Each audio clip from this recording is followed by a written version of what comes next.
Esperar o link começar aqui para a gravação. Então, boa tarde a todos os que chegaram por último aí. Eu estou olhando aqui, tudo bem com vocês? Ótimo. Então, gente, ó, vou repetir aqui rapidamente que não estava gravando ainda, tá? A supervisão pediu que alguém está com o microfone ligado aí. O Edismar, desliga o microfone, por favor. Isso, valeu. Então, olha só.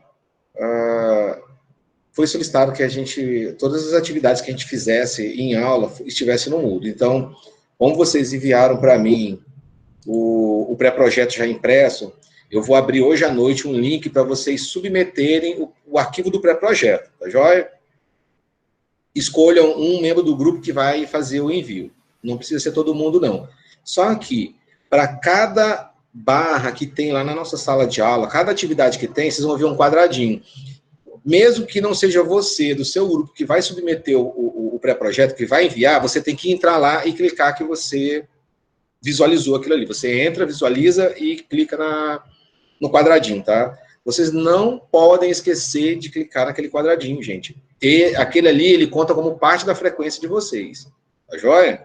Então, não deixem. E entrem, tipo assim, ó, pelo menos uma vez por dia, uns 5 minutinhos, olhem a sala, ver se não tem alguma atividade, tá bom?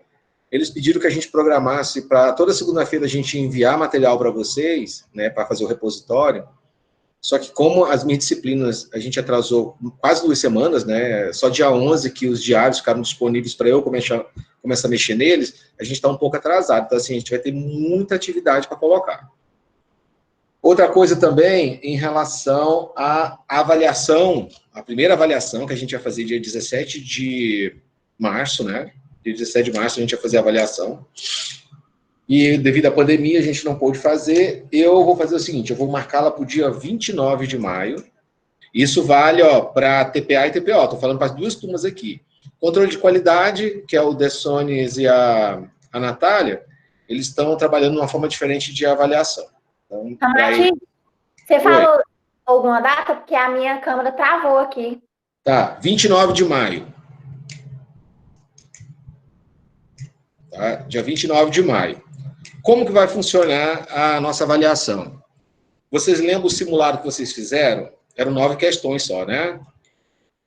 Eu peguei, tipo assim, um assunto mais básico, fiz as alternativas que eu queria ver como vocês acessavam a plataforma, se vocês iam ter dificuldade de conexão, se vocês entenderiam como é que é a logística da disciplina. Beleza. Eu vi que alguns ficaram desesperados. Aceita a gente aí, que tem gente querendo entrar. Mas ele não está aparecendo aqui, não. Todo mundo que apareceu, eu cliquei. É aquele detalhe também, gente, ó, quando eu marco uma aula com vocês e vocês recebem o link no e-mail, vocês têm que clicar em sim. Você vai participar da reunião? Você tem que clicar sim. Quando você clica sim lá, o seu e-mail manda uma resposta para o Google Meet falando assim, ó, o fulano vai participar da sala. Na hora que você clica no link do seu e-mail, você já vem direto, você não precisa de autorização para entrar, entendeu? Agora, se você não clicar nada, toda vez que você chega lá no seu e-mail, clica no link, para entrar na sala, fica pedindo autorização. Esse está sendo o problema, tá?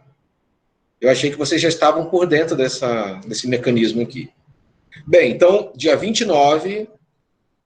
quantas questões vão ter nessa prova, Beatriz? Uma quantidade suficiente para chorar, viu? Não, é brincadeira. Geralmente, quem já fez minhas provas sabe que elas parecem extensas porque elas têm texto, são de marcar, e as páginas são frente e verso, tem uns negócios lá, tem muita figurinha, tá?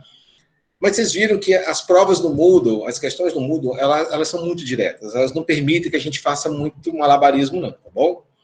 Só tem um detalhe, gente, ó, eu gostaria que vocês estudassem para a prova, utilizem os conhecimentos e o tempo da Letícia, explorem bastante, vai cair toda aquela matéria, mais a matéria de hoje, que é mais simplesinha, né, que é tecnologia de embalagem, é basicona, eu já vou começar a colocar o material para vocês lá também. E é o seguinte, a disciplina, a prova foi esquematizada da seguinte maneira, vai aparecer uma questão de cada vez e o aluno vai na sequência, ok? Não dá para voltar. Não dá para voltar. Eu não estipulei, dessa vez, tempo para questão. Eu estipulei tempo de prova. Tá joia? Então, assim, a prova começa às 8, dia 29 de maio, e encerra às 11 horas. 11 horas, quem não logou... São 3 horas de prova. Deixa eu falar. Como você não vai dar o direito para o aluno rever a questão dele sem direito de volta? Não existe isso, não. Você pode deixar eu explicar? Não tem conversa, hein? Posso terminar de explicar, Amanda? Você não deixou? Então é o seguinte, eu programei o Moodle para as questões passarem uma por uma. O aluno não pode voltar para desmarcar. Quando ele chega no final, se ele deixar alguma questão em branco, vai ser assim, tem enviar e tem nova tentativa. Vai aparecer lá, tá?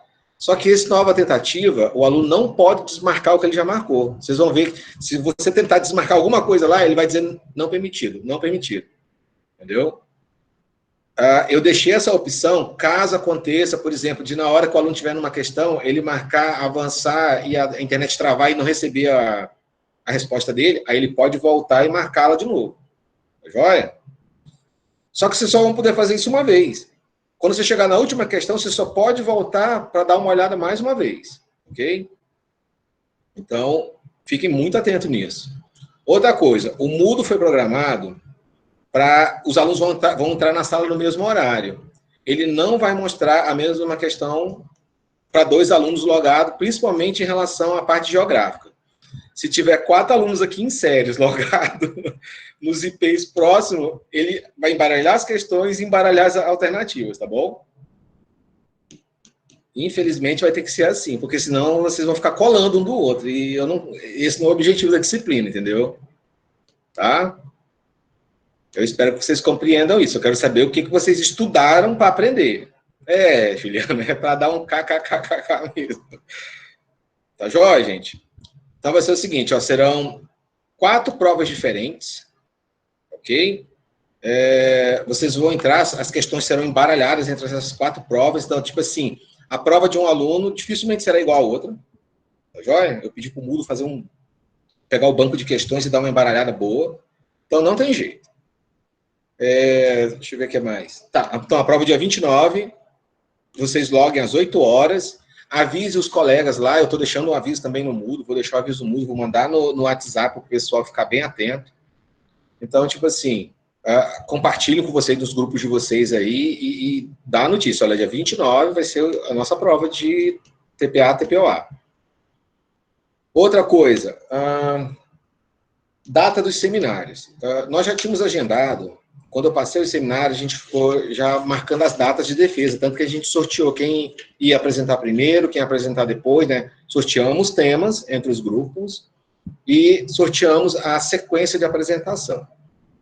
Só que com a pandemia, as coisas mudaram um pouco. Então, a apresentação de vocês vai ser via meeting, ok?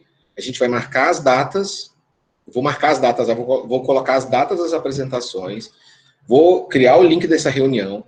Mas antes disso, os alunos já têm que me mandar as apresentações dos slides dele, mais a parte escrita. Joia? Não, Yuri, é difícil, mas ia ser assim também se fosse presencial, entendeu? Como que vai funcionar? Não, olha só, igual que eu estou fazendo aqui, ó. Eu vou dar aula hoje para vocês perceberem como é que vocês vão trabalhar. Tá joia? Tá, joia. A gente pode fazer umas opções também. Vocês podem gravar as apresentações de vocês, entendeu? Faz um vídeo e submete. E aí eu marco a reunião aqui, a gente assiste o vídeo de vocês e começa as perguntas. Pode ser assim? Ninguém quer pagar veste ao vivo, né? Online. Repete. Vai ser o seguinte, ó.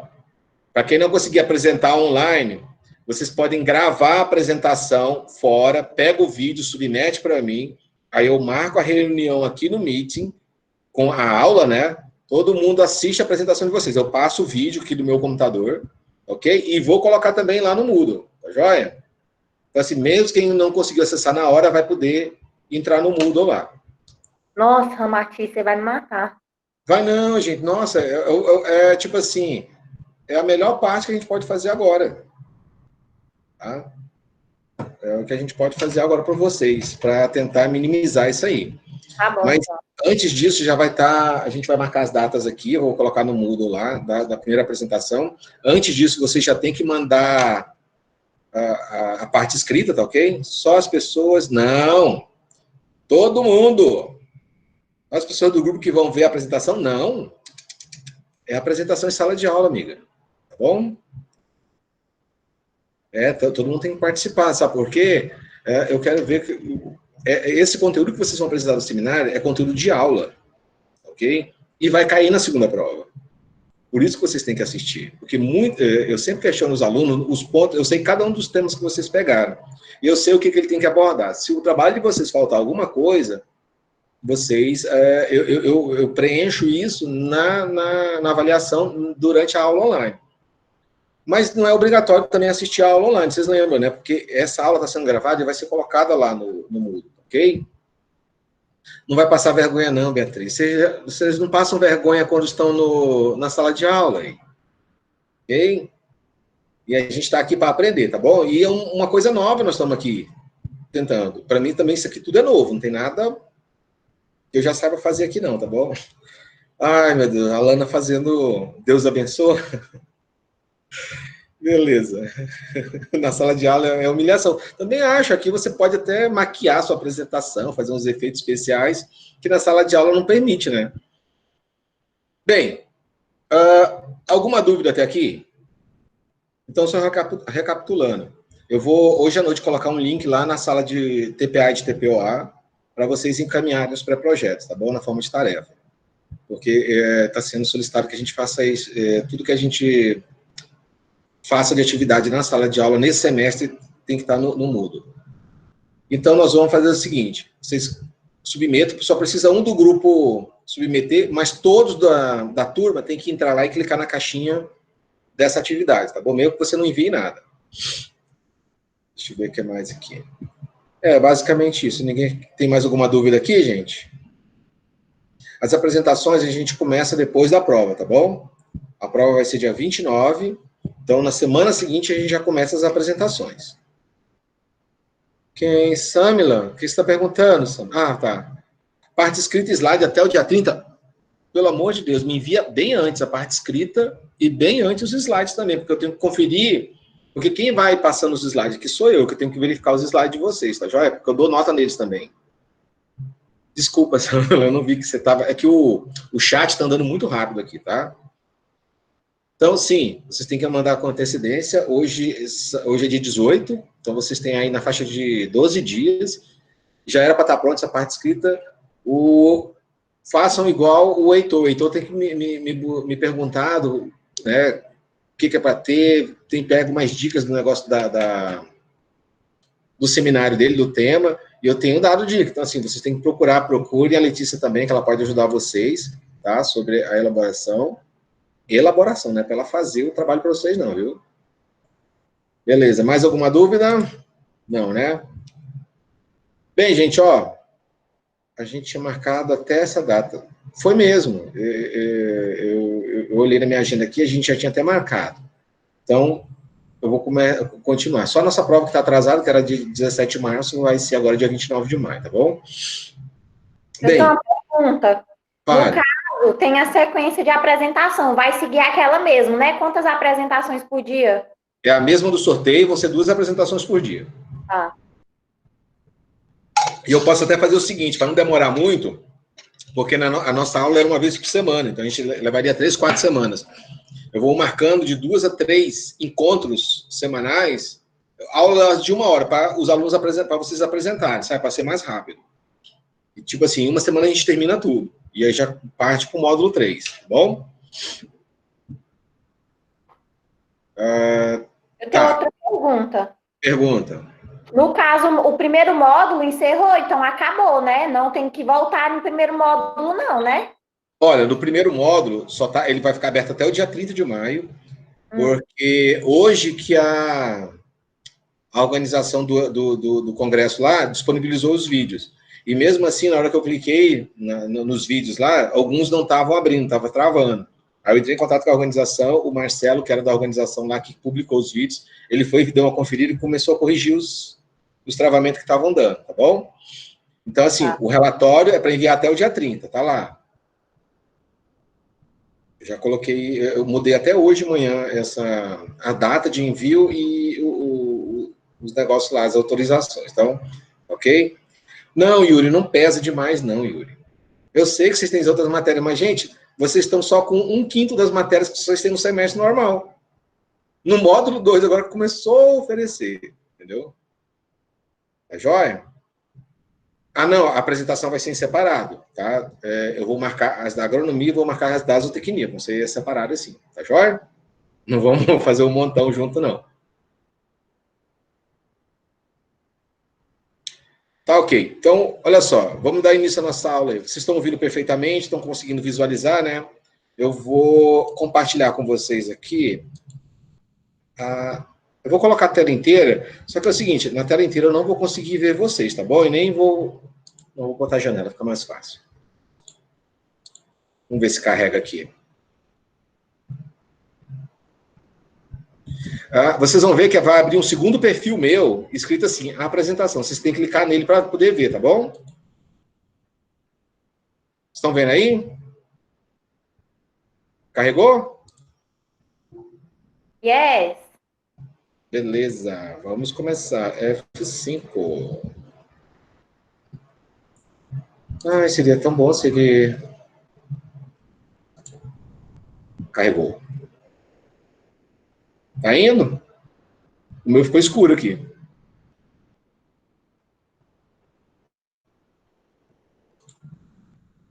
Estão conseguindo ver?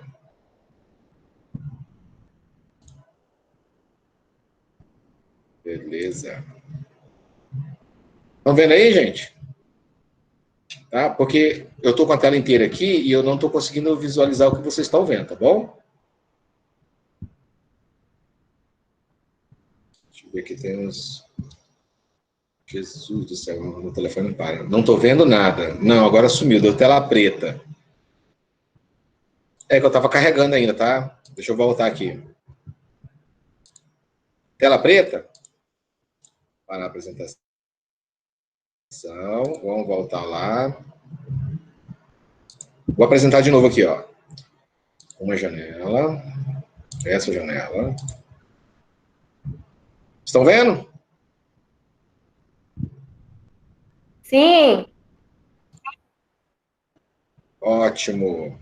Agora todo mundo está vendo, né?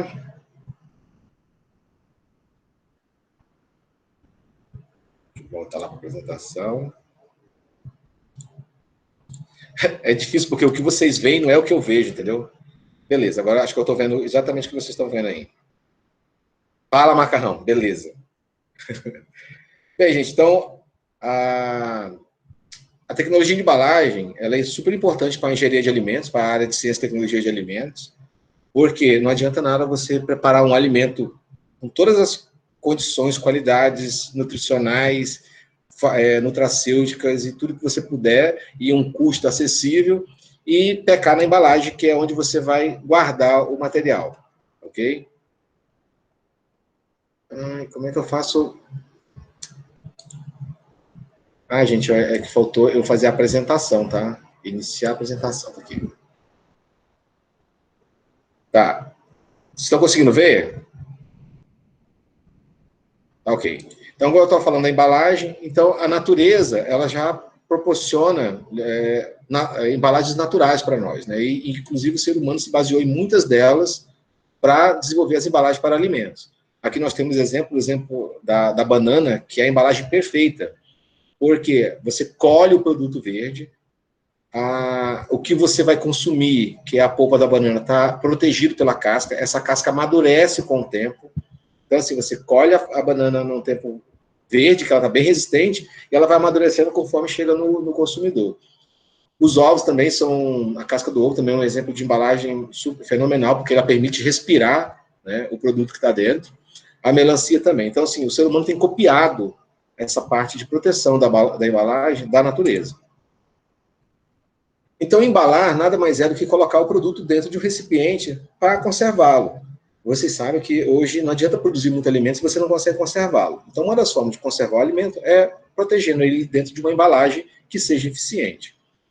Essa embalagem, ela é um instrumento eficaz de mercado também. Por quê? A propaganda na embalagem permite que a gente ajude a comercializar esse produto, ajude a divulgar o produto, ajude a convencer o consumidor a comprar o produto. E, de maneira geral, ela é fundamental e indispensável no processo de tecnologia de alimentos que é moderna e racional, porque a embalagem ela tem que atender a alguns requisitos básicos. Nós vamos ver aqui. Em relação à economia, embalagem e economia, houve uma grande transformação tecnológica, então nós tivemos embalagens mais novas, de materiais mais nobres, de materiais mais eficientes, de materiais mais adequados. Não sei se vocês tiveram a oportunidade de assistir a palestra do professor Washington, né, sobre tecnologia de embalagens durante o congresso lá. Ele falou de quase todos os tipos de embalagem, foi bem interessante mesmo.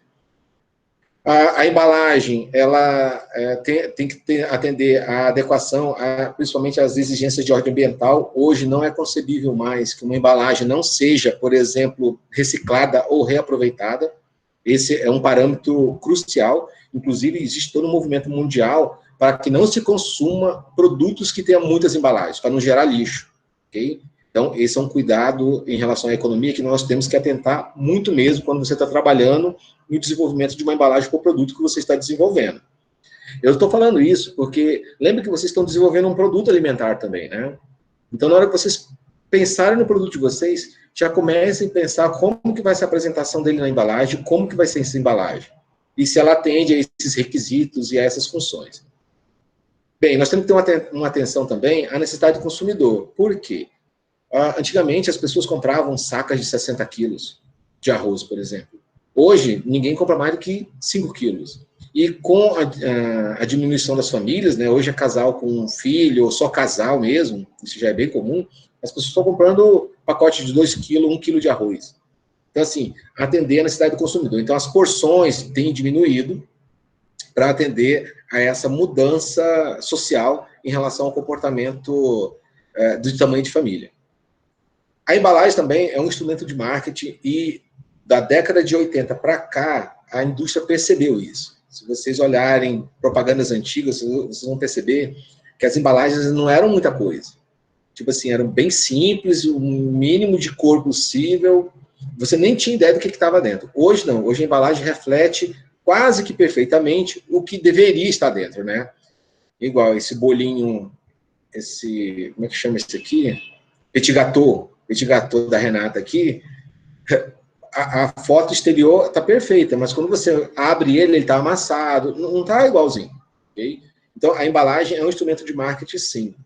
Não sei se vocês já tiveram a oportunidade de assistir, mas no YouTube tem um documentário sobre a guerra das Coca-Colas, né? A Coca e a Pepsi travam uma guerra quase centenária, e a mudança do rótulo, da aparência, foi que mais eles investiram, né? Ou seja, o marketing da embalagem foi maior do que o investimento no próprio produto. Bem, a gente já viu que a embalagem tem a sua importância, né? Então é o seguinte, além disso, ela tem funções que ela tem que desempenhar para ser uma boa embalagem. A primeira delas é o acondicionamento. Embalagem, basicamente, tem a função de guardar o produto, acondicionar, reter, ok? A outra função é de proteção. Se você tem um alimento dentro de uma embalagem, ele está protegido. Se o alimento tem gordura, você coloca numa embalagem opaca. Se o alimento não tem gordura, você coloca numa embalagem transparente. Por quê? As embalagens transparentes, elas chamam muito mais atenção do consumidor do que as embalagens opacas. Ok? Proteção, esse era o da proteção. Então, assim, a embalagem tem que proteger contra insetos, contra micro-organismo, contra mudança de temperatura, contra luz, tá? Algumas vezes, porque a luz é fotoxidativa. Ajuda na conservação, então, assim, alimentos embalados duram mais tempo. A gente tem percebido aí, igual o leite embalado em longa vida, tem prazo de validade de 4 meses em temperatura ambiente, se não for aberto. E outros produtos, igual conservas, podem durar um bom tempo.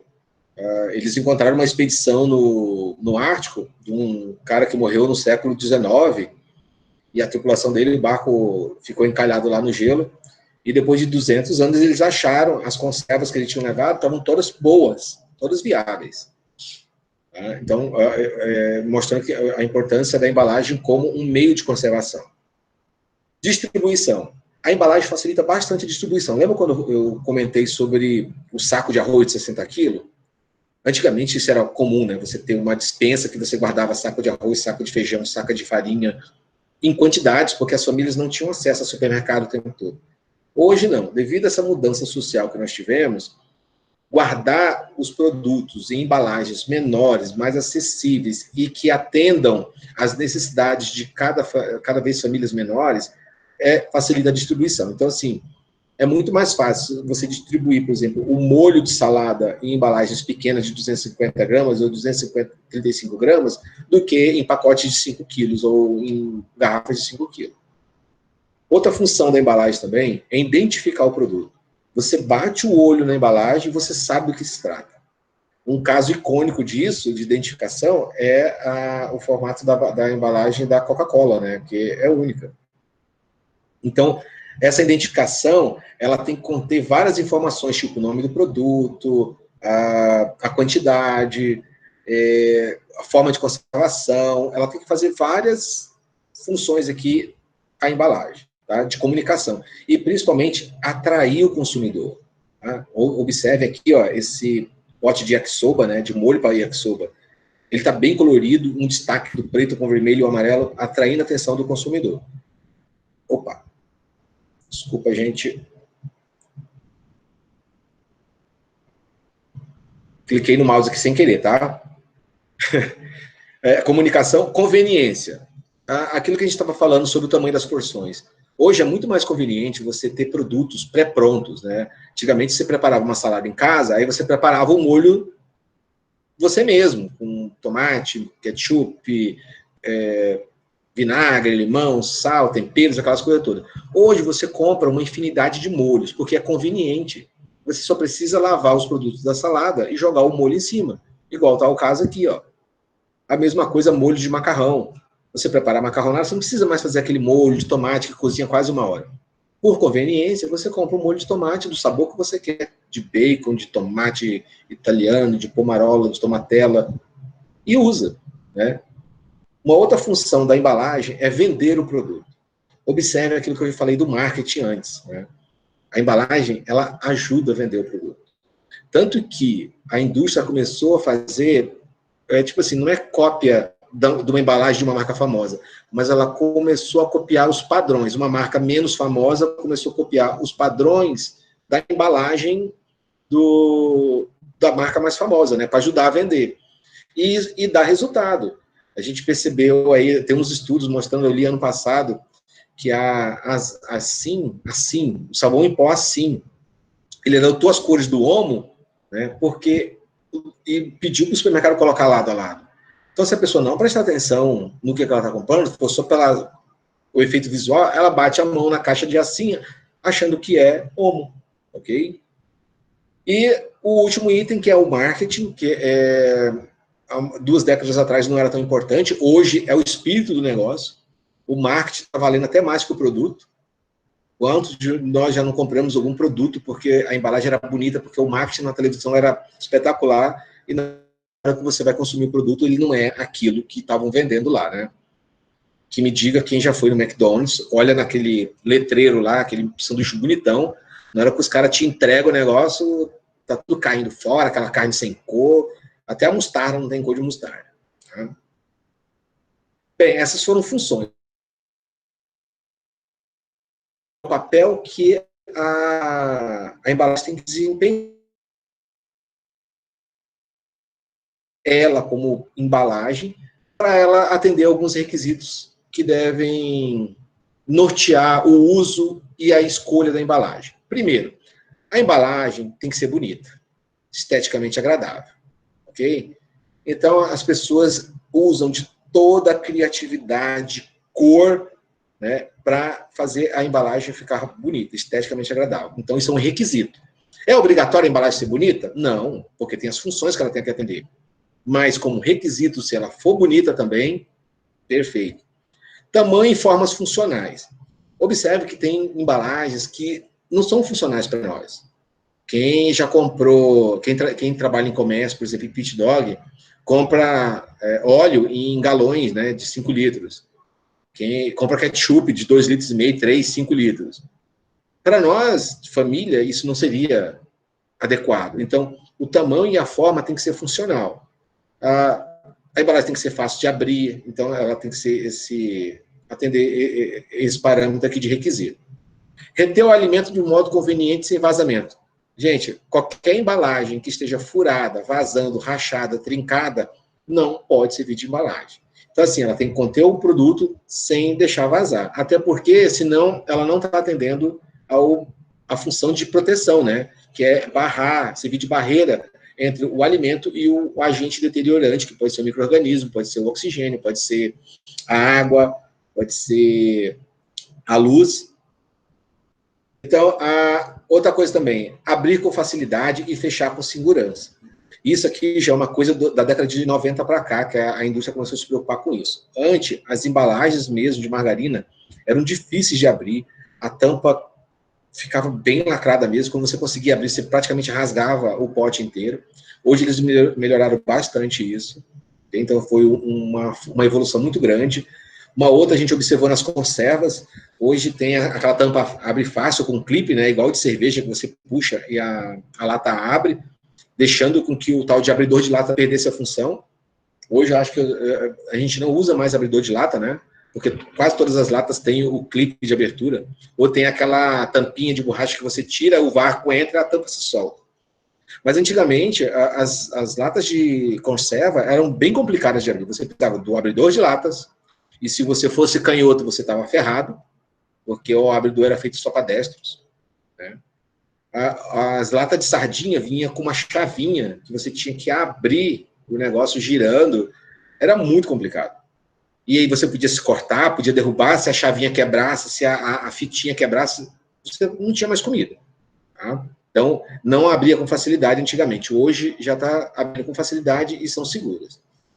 A embalagem ela tem que propiciar o descarte, reciclagem ou fácil reutilização. Então, vocês vão observar que nas embalagens atuais, você sempre vai ver o símbolo de reciclagem.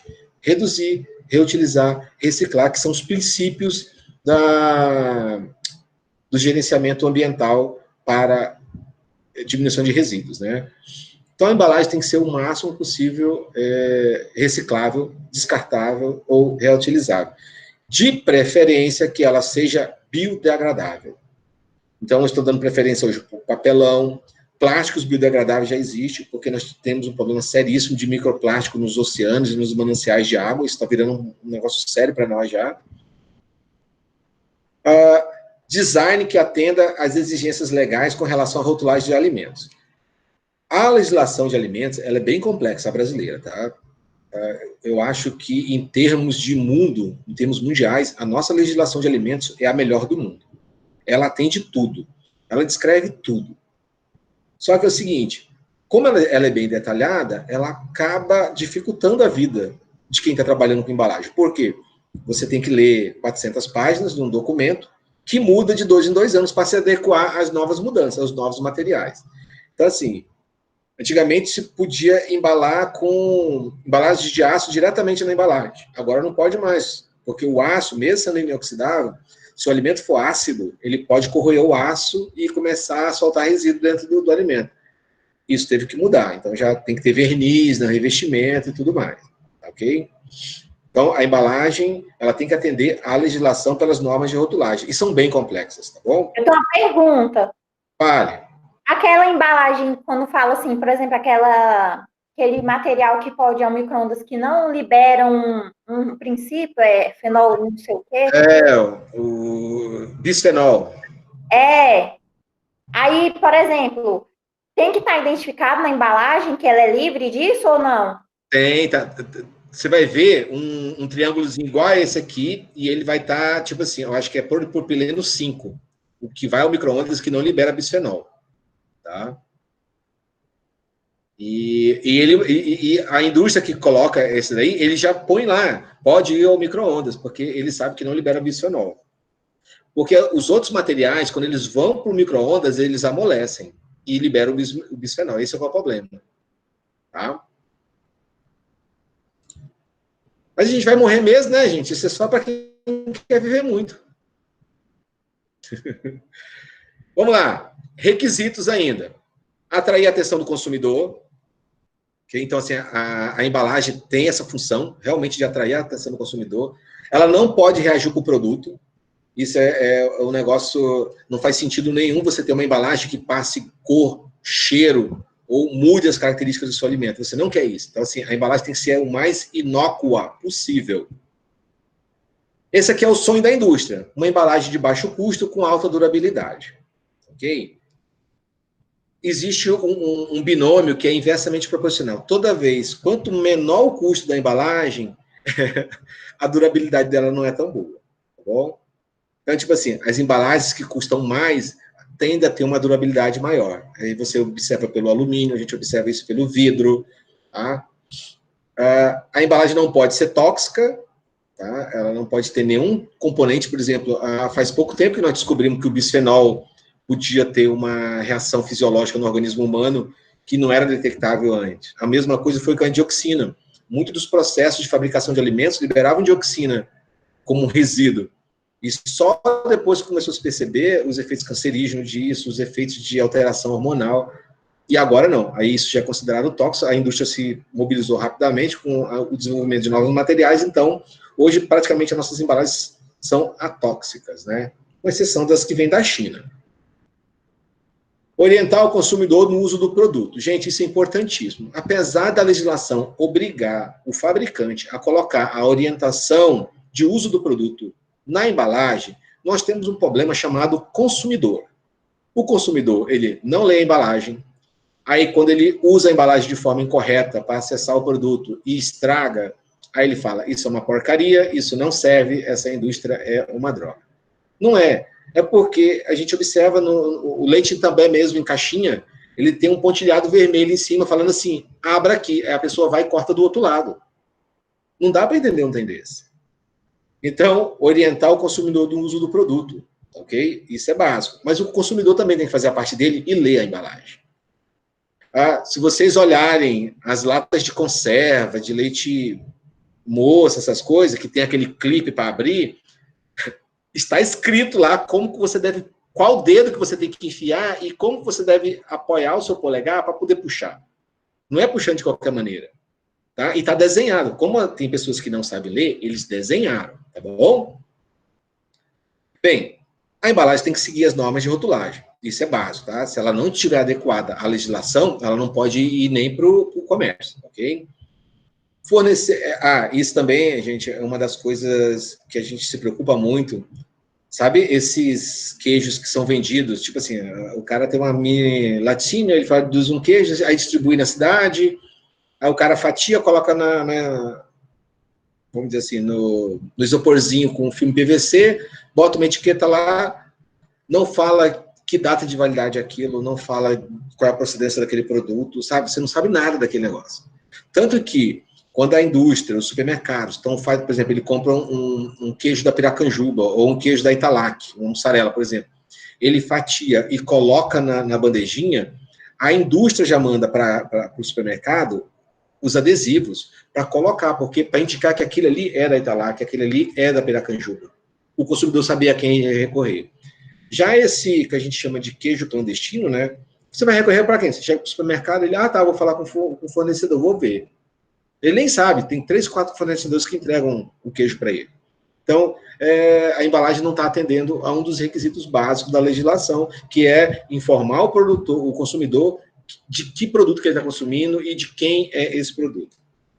Então, a embalagem aqui, o rótulo dele, né, tem que informar o consumidor de uma série de coisas. Validade, peso, quantidade, cor, tamanho, composição, nutrientes, temperatura de armazenagem, tudo que você pensar tem que estar na embalagem. E se você olhar as embalagens de qualquer produto alimentício e olhar com cuidado, todos esses itens que eu estou falando para vocês, eles estão lá. Ok? Isso é interessante porque o Brasil, ele nós somos bem rigorosos na parte de seguir a legislação de embalagens. Além dos requisitos, existem alguns problemas com alguns consumidores, né, de ordem de saúde, cuidados de saúde. Então, entre os requisitos das embalagens, ela tem que alertar para alguns riscos que alguns consumidores podem apresentar. Por exemplo, os consumidores que têm intolerância ao glúten, né, que sofrem daquela doença chamada, como é que chama? Celíaca, doença celíaca. Quem é celíaco, que é uma doença genética, ela não pode consumir glúten, ele não consegue digerir essa proteína e tem diarreias fortíssimas, né? As gorduras trans, que podem provocar problemas do coração, problemas de excesso de aterosclerose, essas coisas assim, até derrame, que é largamente utilizada na indústria de alimentos, gente, porque eu vou te falar, crocância e sabor na indústria de alimentos chama gordura trans, ok? Os alimentos transgênicos têm que ser informados. Hoje em dia, vocês vão ver aquele triângulozinho amarelo com um T preto no meio. Inclusive, uns anos atrás, agora uns 2 anos atrás, teve uma lei no Congresso lá, quase que foi aprovada para retirar essa indicação. Depois eles voltaram, porque o consumidor tem direito de saber se o produto que ele está comendo tem transgênico ou não. Mesmo que não faça diferença nenhuma para ele. Ok? Informar as condições de armazenamento. Se fala que é em refrigeração, é em refrigeração. Se fala que é em local seco e fresco, é em local seco e fresco, abrigado da luz. Então, assim, essas são coisas que o consumidor brasileiro tem que aprender a respeitar também em relação às embalagens, as condições de armazenamento dele. A categoria que o alimento pertence, por exemplo, ele pode ser orgânico, ele pode não ser orgânico, ele pode ser dietético, ele pode ser diet, ele pode ser light.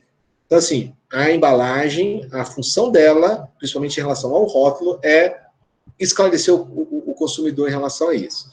Vocês observam que lá atrás a gente falou da composição, né? Por exemplo, a Fanta laranja, ela fala no rótulo dela com polpa de laranja. Aí você entra nas letrinhas miudinhas lá, aí fala assim, 1% de polpa de laranja. Ok? Bem, ele não está mentindo, tem polpa de laranja, mas é 1%. Até que isso é válido para você que está consumindo o negócio achando que é suco de laranja. Ok? Os envases. Para envasar, nós temos 3 categorias básicas, tem agora até 4, tá? Dependendo do tipo de produto que você está utilizando. A gente considera o invase primário aquele que está diretamente em contato com o produto. Por exemplo, a lata de Coca-Cola. Ela está diretamente em contato com a Coca. Ok? Mentira! Dentro da lata de Coca-Cola tem um verniz que não deixa com que a Coca-Cola, o líquido do refrigerante, entre em contato com o alumínio, tá bom? Porque nós sabemos que o alumínio é tóxico. Então, não pode. Então, mas é considerado um invase primário, porque o líquido está em contato com a embalagem, ok? O invase secundário é quando você tem uma embalagem dentro da embalagem. Então, esse é um exemplo claro de invase secundário. A Coca-Cola e vendida num pack de 6 latinhas. Joia? Se eu pegar esse pack aqui, de 6 latinhas, e colocar dentro de uma caixa, né, ou embalar num wrap de polietileno, passar um fio de PVC em volta de várias engradadinhos desse aqui, aí eu tenho um invase terciário. Então, invase primário, direto contato com o alimento. O secundário contém os invasos primários, mas não tem contato com o produto. E o terciário contém um ou mais invasos secundários utilizados para transporte. Então, assim, geralmente o invase terciário é para transportar o produto. Uma clássica embalagem que a gente tem aqui é a caixa de bombom. Como ela é de papelão, e o papelão não é muito resistente a embalar, a umidade, né, mas ela é uma boa barreira de luz, então o que acontece? A caixa de bombom é envolta num plástico de celofane, que é impermeável, então protege a caixa de papelão da umidade. Então, o celofane seria o terciário, o invase terciário. A caixa de papelão seria o secundário. E dentro da caixa existem os bombons. Quem é a embalagem primária dos bombons? O celofane, o papel que está enrolando o bombom, né, com alumínio, é o invase primário. Ok? Preste atenção nisso, que talvez eu peça na prova. Embalagem e alimento, né? Ele tem que ser uma barreira entre o alimento e o ambiente. Porque o ambiente tem todos os precativos que precisam para deteriorar seu alimento. Água, luz, calor, micro-organismos, insetos. pessoas que furam as embalagens dentro do supermercado para comer e deixar lá na prateleira, né? Então, a embalagem serve para isso. Então, basicamente, ela controla a luz para evitar fotooxidação. Anotem aí, a embalagem ela tem barreira para a luz para evitar fotooxidação. E, geralmente, a gente usa como barreira para a luz para alimentos que têm gordura, porque a gordura sofre efeito, além do oxigênio, né, que é a oxidação, ela sofre efeito da luz, que pode oxidar também, que chama fotooxidação. A transferência de calor, para nós que moramos num país tropical, isso é importantíssimo, porque por mais que o supermercado tenha climatização, né, a temperatura é sempre maior do que o alimento foi feito para aguentar. Então, a embalagem serve para isolar esse calor que poderia deteriorar. Umidade, que é um dos principais deteriorantes de alimentos, né? Quase todos os alimentos, se tiver umidade, ele pode deteriorar. E depois, a presença de gases, tá? O oxigênio pode estragar o alimento de várias maneiras. Controla o movimento de micro-organismos de inseto. Então, a embalagem serve como uma barreira, né, para esses agentes biológicos deteriorantes, e ela não pode influenciar no produto. Lembra que a gente falou de requisito, que a embalagem não pode ser tóxica, nem pode reagir com o alimento? Ela está aqui de novo falando isso aqui, né? Porque pode acontecer em algumas embalagens que os compostos tóxicos migram para dentro do alimento, e isso pode deteriorar o alimento. Ou selecionar micro-organismos que sejam prejudiciais ao alimento embalado. Isso pode acontecer também. Eu coloquei um detalhezinho aqui, ó, a maisena, né, tem o triângulozinho amarelo com T preto, indicando que esse milho, que deu origem ao amido de milho aqui da maisena, ele é transgênico. Nossa, tem alguém me ligando aqui, eu não sei quem é, mas eu não vou atender não. Quais são as principais matérias-primas que a gente pode utilizar para a embalagem? Observem aqui que eu tenho... Oi.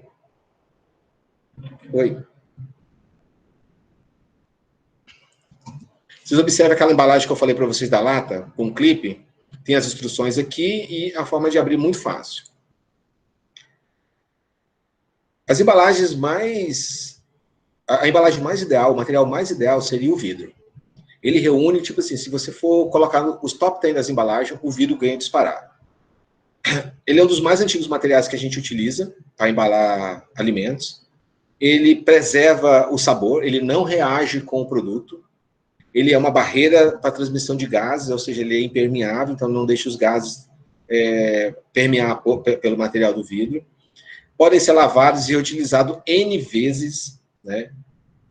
Apesar disso, outra coisa, ele é transparente, ele permite você ver o produto, ele pode adquirir cor e diversos formatos, diversos tipos de tampa, ele pode ser associado com outras embalagens secundárias para melhorar a qualidade dele, e é produzida através da fusão, né, de areia com barrilha, calcário e outros minerais para dar a cor. Então, se você tem alimentos gordurosos, você usa vidros mais escuros. Se você tem alimentos que não são gordurosos, você usa embalagens mais claras, vidro mais claro. O vidro também ele tem muitas vantagens. Ele é 100% reciclável, praticamente a única embalagem que você coloca 1 quilo de caco de vidro numa máquina recicladora, sai 1 quilo de vidro do outro lado. Okay? O Brasil é um grande reciclador também, né? Cerca de 890 mil toneladas de embalagem de vidro por ano são recicladas no Brasil. Apesar disso, isso representa só 25% do total que a gente utiliza. Então, assim, nós já estamos muito aquém do que a gente poderia reaproveitar de vidro. E o vidro é um dos que a indústria permite, como ele é fundido em altíssimas temperaturas, que você consiga reciclar e reaproveitar para embalar alimentos. Os plásticos já não são assim, tá? Os plásticos reciclados não podem ser utilizados para embalar alimentos. É legislação. O metal, ele é muito utilizado para transporte a granel. Praticamente você não tem embalagens de metais para alimentos, com exceção, por exemplo, das conservas, né? Tipo milho, ervilha, conservas de carne, sardinha, refrigerantes, algumas bebidas alcoólicas são vendidas em embalagens de metal. Os tambores de aço são como eu estava falando, mais utilizados para transporte a granel, principalmente suco concentrado, óleo vegetal.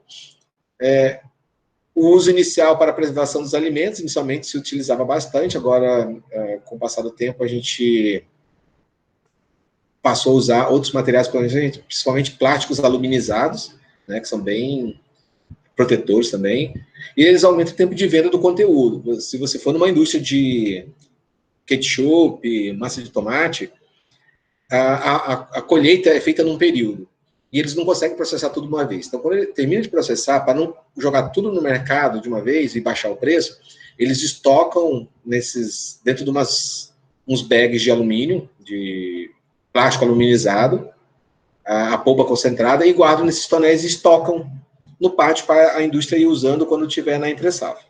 Esse é um método bem interessante para manter o fornecimento de matéria-prima na indústria de ketchup. A embalagem de metal também é um destaque aqui para o alumínio. O alumínio, tipo assim, é uma maravilha da tecnologia. No Brasil, um grande reciclador, vocês veem aqui, é dado de 2016, se eu não me engano, esse aqui. O slide que eu tinha anteriormente era um dado de 2007, o Brasil estava com 93%. Em 2016, ele atingiu 98,3% de reciclagem do alumínio. Então, tipo assim, nós estamos à frente de países como Alemanha, Finlândia, Japão, Noruega, Argentina, Suécia, entendeu? Até mesmo dos Estados Unidos. Mas por que será que a gente está reciclando tanto alumínio? Porque nós temos consciência ecológica, não é, gente? Ó, aqui, ó, nós estamos reciclando. Não, é simplesmente por necessidade financeira. O alumínio se tornou uma fonte de renda para as pessoas mais necessitadas, né? Então, é fácil de encontrar as latas descartadas e de trocá-lo. E o alumínio é uma coisa, você coloca ele até 95% reciclável, ou seja, 1 quilo de alumínio que vai para reciclagem gera 950 gramas de alumínio reciclado, que pode ser moldado, ele é leve, ele é resistente, ele transfere calor, então, assim, para bebidas, que ele é muito utilizado, ele gela mais rápido, né? Também esquenta mais rápido, mas você quer chegar e gelar o produto para poder beber. Ok? Embalagem de metal ainda, a vantagem de ser infinitamente reciclável, você pode ir reciclando, igual nós falamos lá, o alumínio perde 5%. Okay? Os benefícios da reciclagem são enormes, né? Primeiro, evitar despesa com a redução da extração de minério, né, para a transformação dele para metal. Então, se você recicla o metal, por exemplo, o alumínio, eu não preciso extrair mais bauxita da natureza para repor as embalagens que estão sendo utilizadas e descartadas. Redução do gasto de energia, por quê? Reciclar gasta bem menos energia do que eu extrair o metal do solo, transformá-lo numa siderúrgica e depois colocar ele no mercado. Okay? Então, assim, a reciclagem desse material metálico, ele gasta bem menos energia. Então, você tem essa vantagem também. Custo de transporte, porque exatamente a distância entre uma mina, onde está o mineral que você está extraindo, igual o ferro ou a bauxita para o alumínio, até o local, até ele chegar num produto final, num consumidor, o transporte que é gasto nisso aí é muito grande. E você fechando o ciclo em torno da onde a embalagem está sendo descartada para ser reaproveitada, é melhor também. E uma grande vantagem dela é que ela pode resistir a altíssimas pressões, ou seja, você pode empilhar as latas em grandes quantidades, que elas são bastante resistentes. Elas protegem melhor, vocês veem essa figura aqui do óleo, que antigamente era vendido em lata, você comprava uma lata de óleo dessa, ficava com ela 6 meses em casa, você não precisava comprar óleo de novo. Enquanto ela não fosse aberta, o óleo estava perfeitinho lá, ele não rançava, ok? As embalagens de madeira estão em desuso, basicamente alguns produtos são embalados em madeira, principalmente bebidas como uísque, vinhos, né, e champanhe, mas já foi largamente utilizada. Vocês observam aqui o engradado de bebidas e o engradado de vender frutas que de colheita, né? Hoje em dia a legislação exige que esses engradados que entram em contato com alimentos, principalmente vegetais, tem que ser de plástico, porque tem que ser lavável e higienizável. Mas vinho, uísque, essas bebidas mais nobres, elas têm que ser envelhecidas em carvalho. Então, as primeiras embalagens modernas para transporte do produto eram de madeira, né? Na época do descobrimento, eles traziam N barris desses aqui com vinho e água para poderem atravessar o Atlântico, né? Os barris de madeira são embalagens excelentes para acondicionamento de bebidas, né? Principalmente por causa do envelhecimento e o paladar. Estava esquecendo de falar aqui da cachaça. Cachaça de Minas envelhecida em tonel de madeira fica perfeito.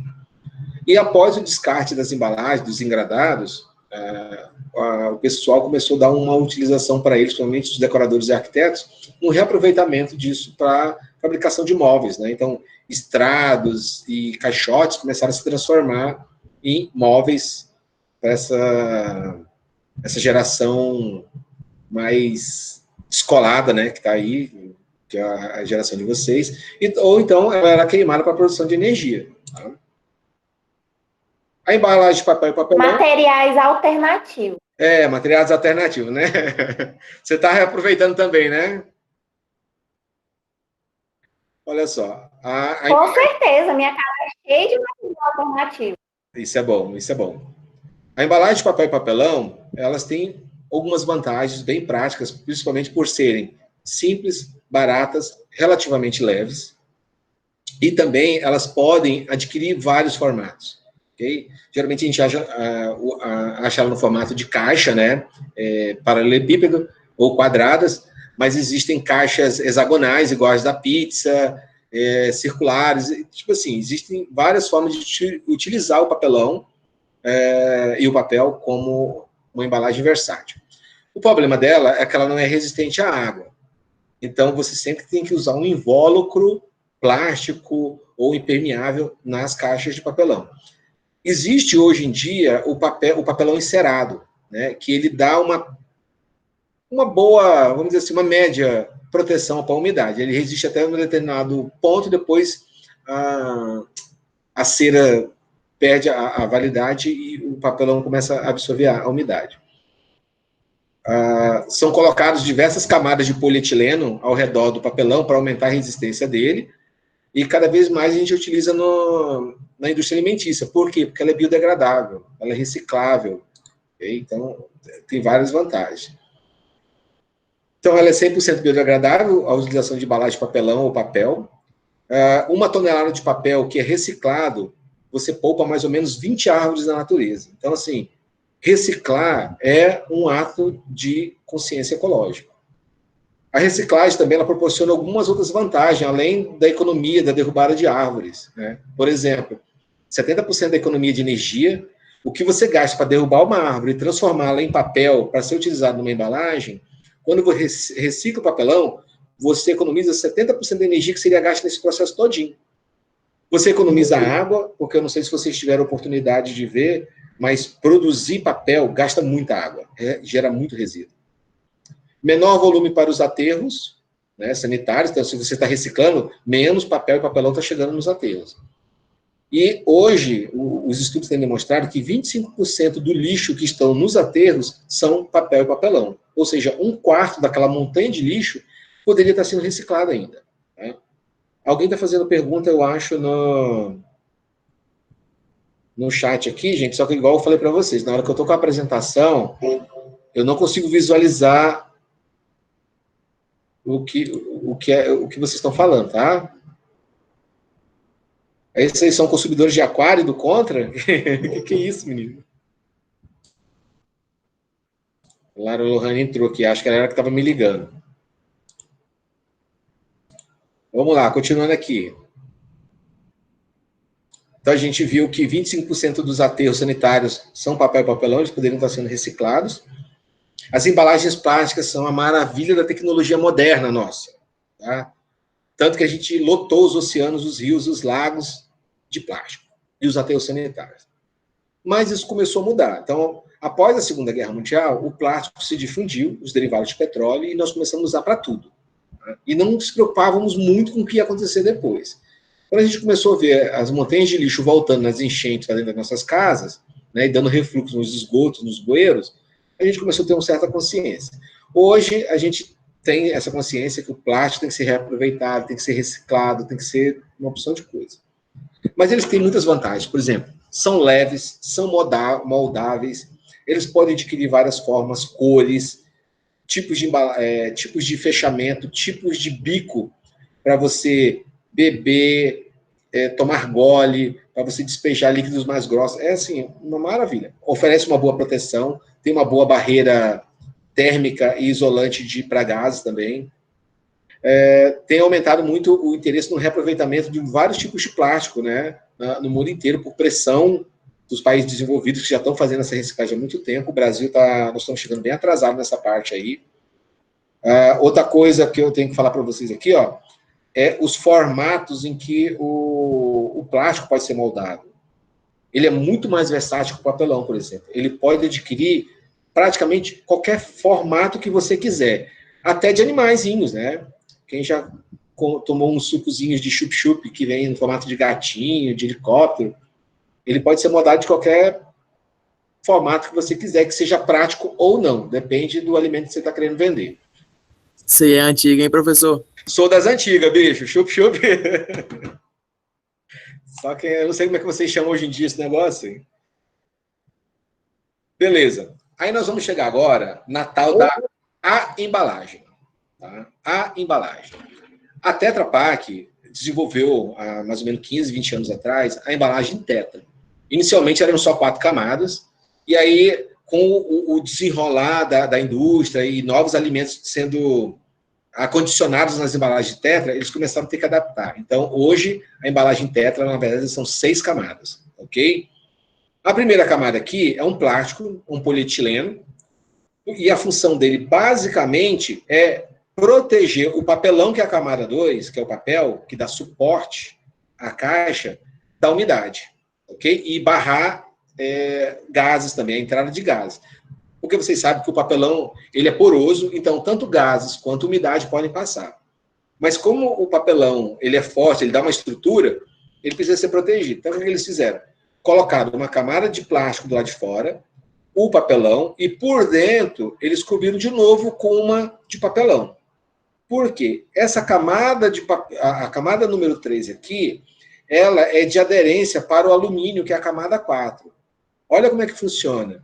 O alumínio, ele visa repelir os raios infravermelhos de calor, para não deixar a embalagem esquentar. E também serve de barreira a gases. Só que o alumínio não cola no papelão. Ele não consegue, você não consegue colocar alumínio em papelão. Então, o que eles fazem?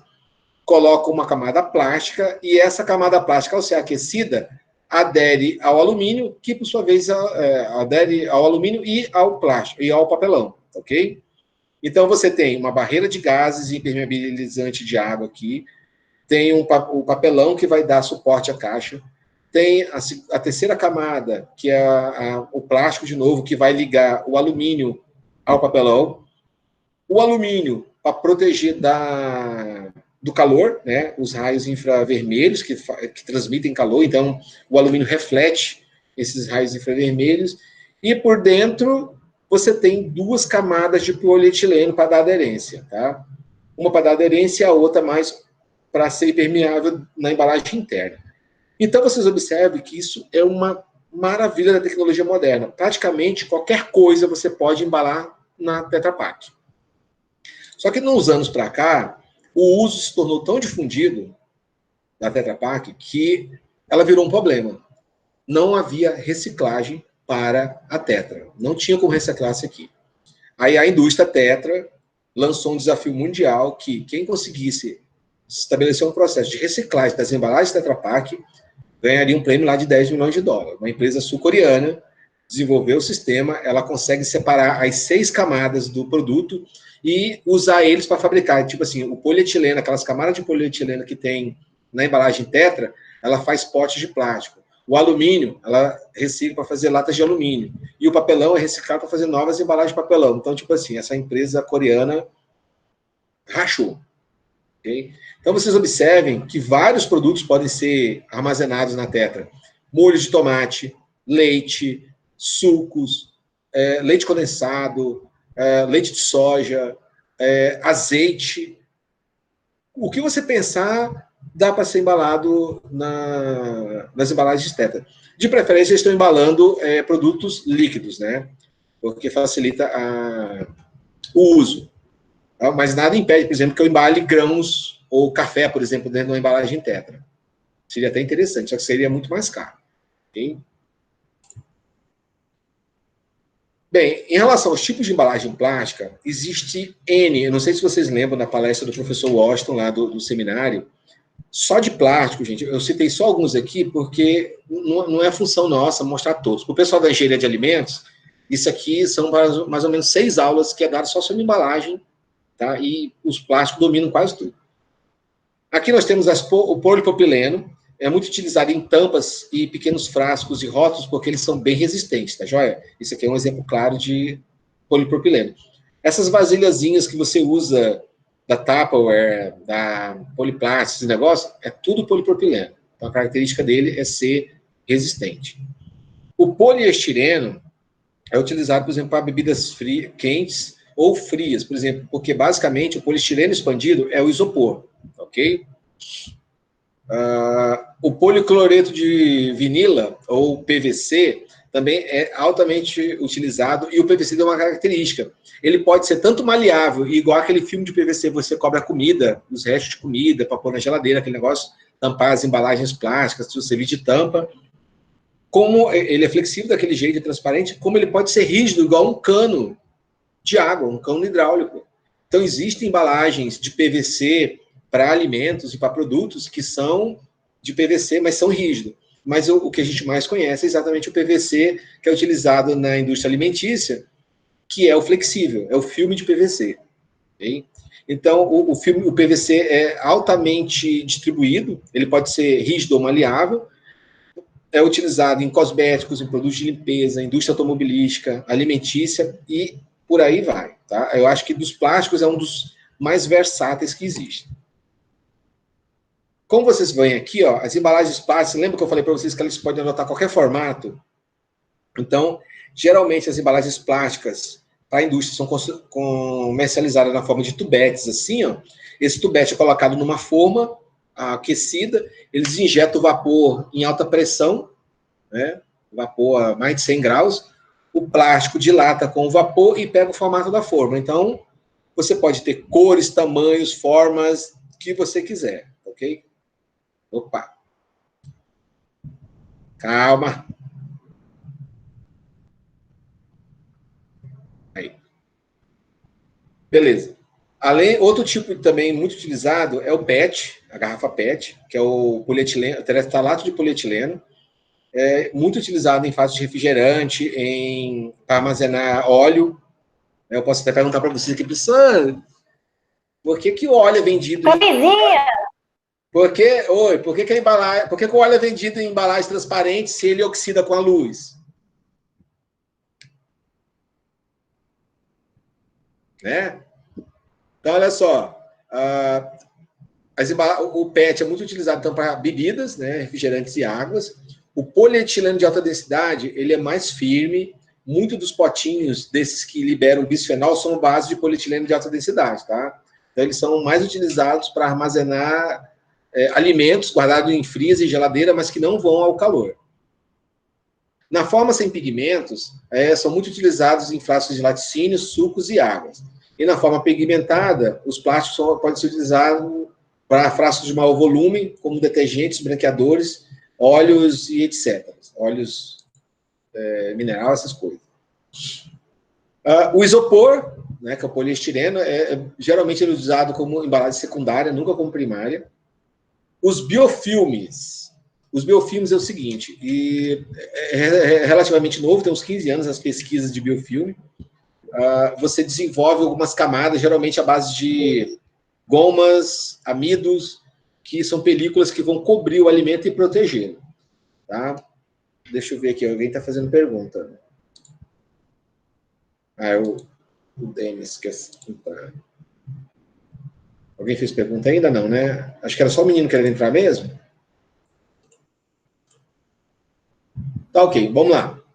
Então, os biofilmes geralmente são orgânicos, né? À base de amido ou de gomas. Você faz uma película, mergulha geralmente frutas dentro. Você tira essa película seca e ela protege o alimento. A vantagem é que essa película não muda as características do produto e você pode comê-la também. Tá? O celofane geralmente também é usado como embalagem secundária. O único caso em que ele é uma embalagem primária que a gente vê é no caso dos bombons, né, daqueles da caixa de bombons, ele é enrolado no celofane, e o alumínio foi colocado dentro só porque, como o chocolate tem muita gordura, para evitar a luz, para ele não oxidar, tá? Então, o celofane, geralmente, ele é uma embalagem secundária, igual vocês veem nesse coisa de presente aqui, esse kit de presente, mas no caso de bombons, ele é a embalagem primária. E chocolates também.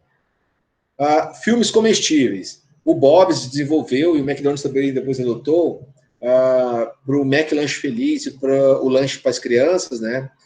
Para o hamburguinho, o papel que vem junto você podia comer, né? Para nós adultos isso não é tanto problema, mas para as crianças era complicado eles manusearem o papel enquanto eles comem o sanduíche. Eles invariavelmente acabavam comendo o papel. Então, eles desenvolveram esse papel encerado, né, que ele é semi-permeabilizado, mas que ele é digestivo. Então, você pode comer a embalagem igual o que tem no Trident. O chiclete Trident também tem aquele papelzinho, você pode comer. Ele estraga o chiclete, mas funciona. Ok? Bem, gente, como vocês viram, existem funções das embalagens, existem os requisitos da embalagem, existe aquele papel subjetivo dela de induzir você à compra, existe a vantagem dela atender ao consumidor da melhor maneira possível. Nós temos uma legislação que é tipo assim, cobre tudo isso aqui. Que você pensa, acho que a embalagem devia ter isso. A legislação fala que tem que ter. Okay?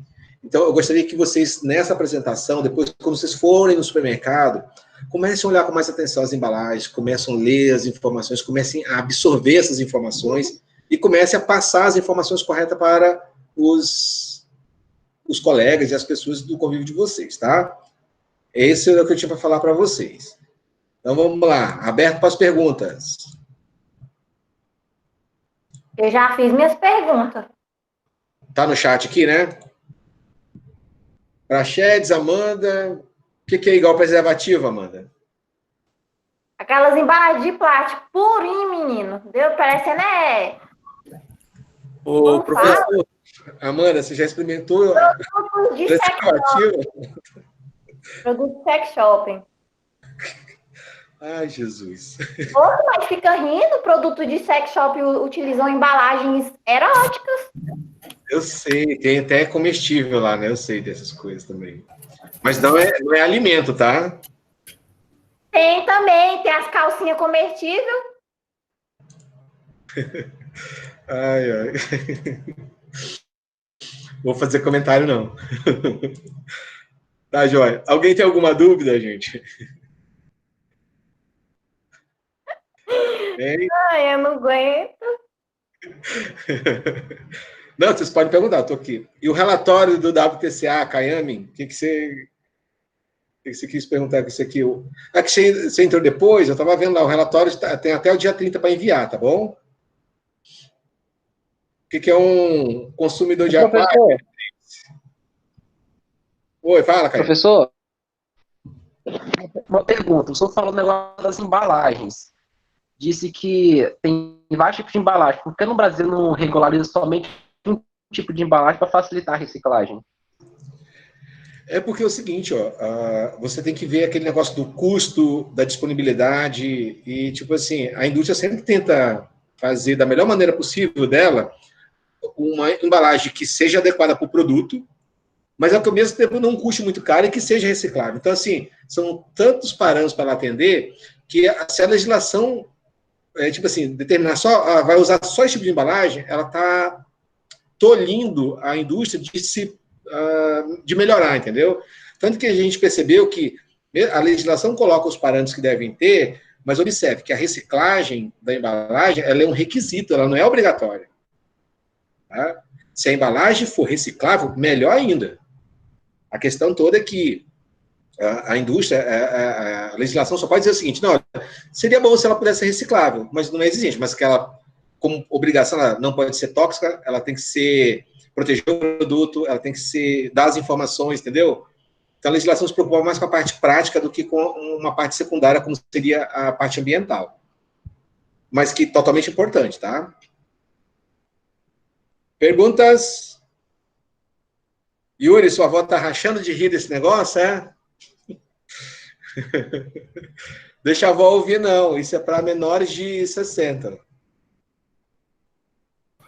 É que eu tô na casa dela, professor, aí acabei difícil. Tá bom. Mas eu vou tentar apagar essa parte aí, viu? Antes de colocar o vídeo lá. Gente, vocês têm mais alguma dúvida? Não. Não, Tá, olha só. A Letícia, ela tá aqui na sala com você. Se você quer perguntar alguma coisa para ela, eu vou deixar uns minutos aqui. Para aqueles que chegaram depois, o que vai cair na prova, além de lágrimas, Beatriz, tudo. Tá? Então, vai cair tecnologia do leite, aqueles cuidados com a obtenção higiênica do leite, todas as análises que nós fizemos à aula prática, todas elas. Qual foi mais o outro conteúdo que a gente teve? Esse conteúdo de embalagem cai também. Nossa, estou tentando lembrar aqui de cabeça, porque eu não anotei aqui para falar para vocês. Achei que vocês já estavam sabendo o que era. Qual foi o conteúdo? A gente deu uma outra aula também, depois das análises. O que foi? Eu não lembro agora de cabeça. Alguém lembra aí?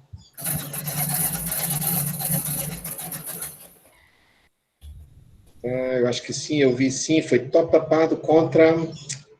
Eita...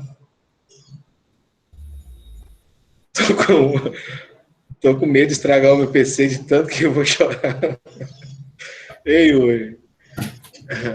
Tá bom, Denis. Então, tipo assim, ó, todo o conteúdo que a gente abordou até agora, tanto em aula teórica como aula prática, vai cair, tá bom? Tá tudo registradinho aí para vocês. E mais essa aula de hoje de embalagens, que ela era para ter sido dada um pouco, aí a gente acabou atrasando, mas tá aqui, tá?